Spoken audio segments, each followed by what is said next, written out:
Assalamualaikum warahmatullahi wabarakatuh. Saya Febi Widyastuti, NIM 200005045 dari Prodi PGSD kelas 2A. Ingin mempresentasikan dan menjelaskan LKM atau Lembar Kerja Mahasiswa tentang gelombang, bunyi, dan getaran. Berikut presentasi dari saya. Saya melaksanakan LKM-nya pada tanggal 28 Juni 2021 sampai dengan tanggal 1 Juli 2021.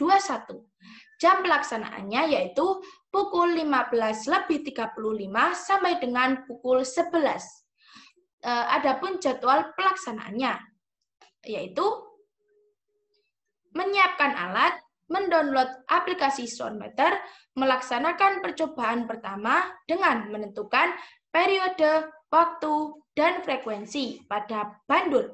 Kemudian melaksanakan percobaan kedua dengan mengukur intensitas bunyi dengan menggunakan Soundmeter. Kemudian mengisi LKM, melaksanakan presentasi, dan mengupload ke YouTube.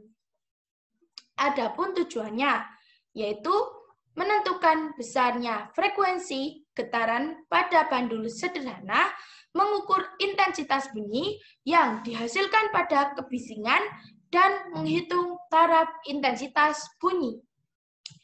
Adapun alat dan bahan yang harus kita siapkan, seperti tali kenur atau sinar, bandul timbangan atau batu kerikil, penyangga, busur, penggaris, stopwatch, alat tulis, sumber bunyi, dan aplikasi Soundmeter. Kemudian prosedur kerja. Kegiatan pertama yaitu menghitung frekuensi getaran pada bandul sederhana. Yang pertama yang harus kita lakukan adalah menyiapkan alat dan bahan yang diperlukan dalam kegiatan praktikum. Kedua, ikatlah beban pada tali sehingga panjang tali beban menjadi 10 cm seperti pada gambar di bawah ini. Yang ketiga, tariklah beban ke samping kiri sepanjang 10 derajat. Kemudian yang keempat, lepaskan bandul secara bersamaan dengan menghitung stopwatch.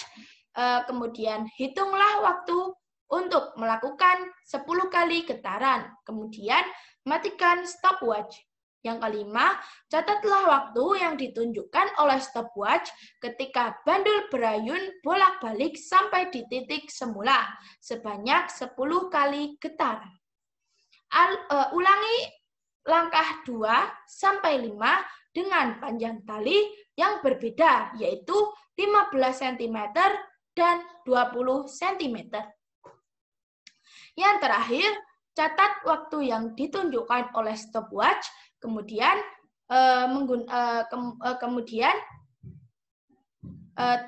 menggunakan tabel hasil pengamatan kegiatan pertama.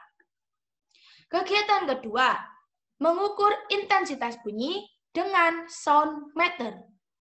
Yang pertama yang harus kita lakukan adalah menyiapkan alat dan bahan yang diperlukan, seperti Soundmeter, sumber bunyi, dan penggaris. Soundmeter dapat di-download melalui aplikasi App Store di HP masing-masing. Sedangkan sumber bunyi dapat menggunakan sumber di sekitar kita, seperti dengung TV atau kulkas, musik dari HP, botol kaca dipukul, dengungan mesin cuci, dan lain-lain. Ukurlah intensitas bunyi yang dikeluarkan oleh sumber bunyi dengan jarak 10 cm dari sumber bunyi. Kemudian ulangi langkah 2 dengan jarak sumber Soundmeter yang berbeda, seperti 20 cm, 30 cm, 40 cm, dan 50 cm. Seperti pada gambar berikut ini. mencatat hasil pengukuran pada tabel hasil pengamatan kegiatan kedua. Kemudian, hitung tarif intensitasnya. Berikut kegiatan yang saya lakukan.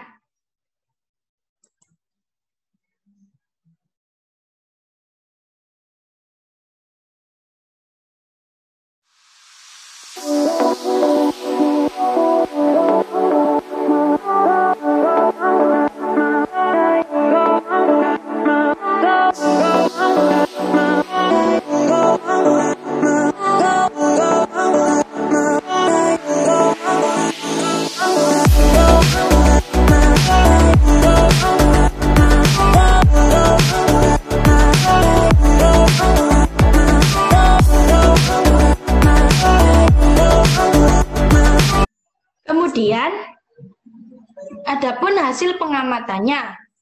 Hasil pengamatan kegiatan pertama seperti berikut. 10, 15, 20, dan selanjutnya. Hasil pengamatan kegiatan kedua ada 10 cm, 20 cm, 30 cm, 40 cm, 50 cm, dan ini adalah tarif intensitasnya, kemudian ini intensitas bunyinya. Cara menghitungnya seperti ini. Kemudian diskusi. Yang pertama, berdasarkan hasil pengamatan kegiatan pertama. Buatlah grafik hubungan antara panjang tali dengan periode dan frekuensi. Di sini terlihat gambar yang berwarna biru, ini adalah panjang tali. Kemudian yang berwarna merah adalah periode, kemudian yang berwarna hijau adalah frekuensi. Nomor 2, berdasarkan grafik nomor 1, analisislah hubungan antara panjang tali dengan periode dan frekuensi.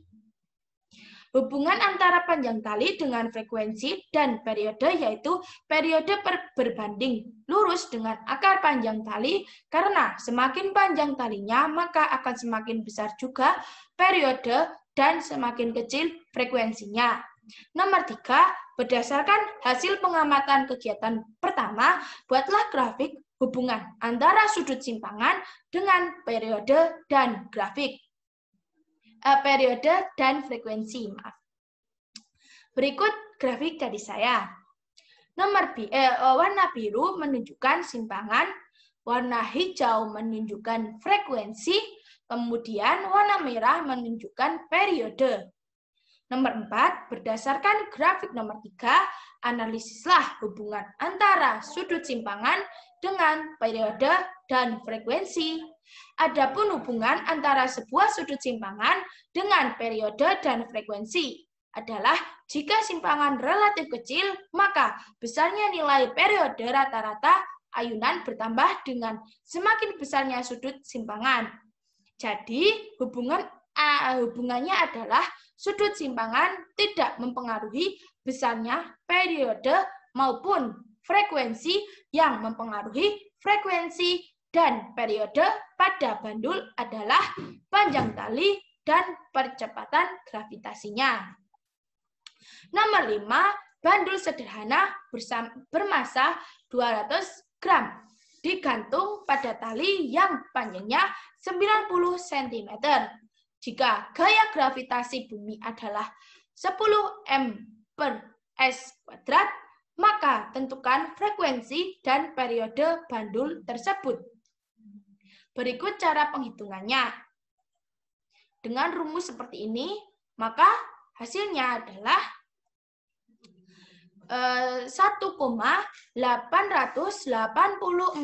S. Kemudian nomor 6, berdasarkan hasil pengamatan kegiatan 2, buatlah grafik hubungan antara jarak sumber bunyi dengan intensitas bunyi. Berikut grafik dari saya. Warna biru menunjukkan sumber bunyi, kemudian warna merah menunjukkan intensitas bunyi. Nomor 7, berdasarkan grafik nomor 5, analisislah hubungan antara jarak sumber bunyi dengan intensitas bunyi. Semakin jauh jarak sumber bunyi, maka semakin kecil tarif intensitas yang dihasilkan. Dan semakin cepat putaran mesin, maka nilai intensitas bunyi yang dihasilkan akan semakin besar. Kegiatan 2 dapat mengenalkan Anda pada istilah noise atau kebisingan. Jelaskan bagaimana sumber bunyi dapat dikategorikan sebagai noise atau bising.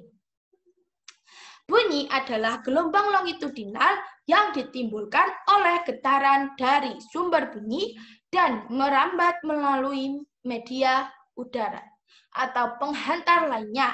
Apabila bunyi tersebut tidak dikehendaki karena dianggap mengganggu atau timbul di luar kemauan orang yang mendengarkan, maka bunyi tersebut dinyatakan kebisingan atau noise.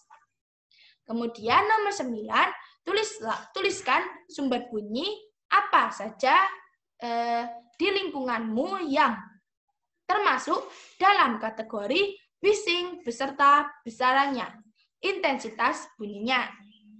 Jelaskan pula bahaya kebisingan tersebut bagi manusia. Contohnya adalah kereta api karena memiliki tingkat intensitas bunyi sebesar 90 dB.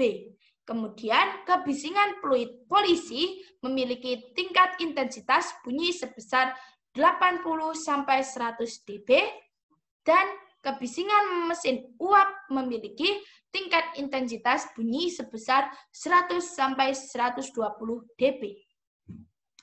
Bahaya yang ditimbulkan dari kebisingan tersebut dapat memberikan dampak yang mengganggu pada manusia. Contohnya, gangguan pendengaran, gangguan komunikasi, gangguan saat tidur, yang dapat menyebabkan pelemahan saat mendengar, yang dapat menimbulkan kejengkelan dan perubahan dalam perilaku sosial. Kemudian yang terakhir, mesin jahit yang sedang bekerja memiliki intensitas bunyi sebesar 2 kali 10 pangkat negatif 9 watt per M kuadrat. Jika intensitas ambang batasnya adalah 10 pangkat negatif 12 watt per M kuadrat, sedangkan dalam UKM tersebut terdapat 15 mesin jahit, maka tentukan besaran tarif intensitasnya bunyi jika seluruh mesin jahit bekerja secara bersama-sama. Berikut cara penghitungan saya. Ini adalah yang diketahui. Kemudian pertanyaannya adalah tarif intensitas bunyi jika seluruh mesin jahit bekerja secara bersama-sama. Kemudian ini adalah rumusnya. Dan ini juga rumus. Ini rumus TLO, kemudian ini rumus TL. Dan hasil akhirnya adalah 60 dB. Yang terakhir, kesimpulannya. Berdasarkan seluruh kegiatan, buatlah simpulan apa saja yang sesuai dengan tujuan kegiatan ini. Kesimpulannya, kesimpulan dari saya adalah bahwa panjang tali dan gravitasi berpengaruh terhadap periode dan juga frekuensi, sedangkan amplitudo tidak berpengaruh terhadap periode dan frekuensi. Semakin dekat sumber bunyinya, maka intensitas bunyinya akan semakin besar pula. Sumber bunyi yang mengeluarkan intensitas bunyi yang tidak diinginkan manusia yang mengganggu kenyamanan disebut noise atau kebisingan. Sekian presentasi dari saya. Mohon maaf jika ada kesalahan. Wassalamualaikum warahmatullahi wabarakatuh.